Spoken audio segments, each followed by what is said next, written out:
Welcome to face master com. யாரை பற்றி பார்க்க போகிறோம்னா சிவி சண்முகம், அதே மாதிரி பார்த்திங்கன்னா வேலுமணி, இவங்கெல்லாம் ஒன்றிணைந்து அதிமுக உருவாக்குங்கன்னு சொல்லிட்டு எடப்பாடி பழனிசாமிகிட்ட ஒரு அழுத்தம் கொடுத்துருக்காங்க. எடப்பாடி பழனிசாமி கேட்கவே இல்லை. இப்போ உதயகுமார் போன்றவங்கலாம் பார்த்திங்கன்னா தென் மாவட்டம் சேர்ந்தவங்க. தென் மாவட்டம்னா மிகப்பெரிய லெவலில் பார்த்திங்கன்னா இந்த எம்பி எலெக்ஷன் தோல்வி தான். 5 இடங்களில் பார்த்திங்கன்னா டெபாசிட் காலியாச்சு. இதை பாதியே பார்த்திங்கன்னா உதயகுமாருக்கும் ஒரு பயம் இப்போ வர ஆரம்பிச்சிருச்சு. சசிகலா எதிர்த்தோன்னே நம்மளையும் காலி பண்ணிடுவான்ற பயம்.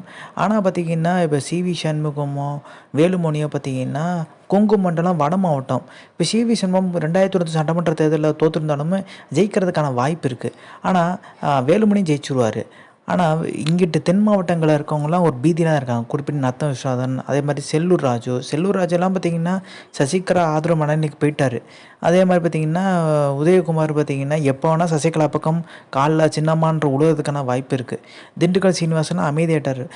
நிறைய பேர் பார்த்திங்கன்னா சசிகலா எதிர்த்தவங்கலாம் இப்போ காம் ஆகிட்டாங்க. ஒரு சில பேர் விட்டு தான் பார்த்திங்கன்னா குறிப்பிட்டு உதயகுமார் தான் வந்து கண்ணா பின்னான்னு சசிகலா விமர்சிச்சிருக்காங்க.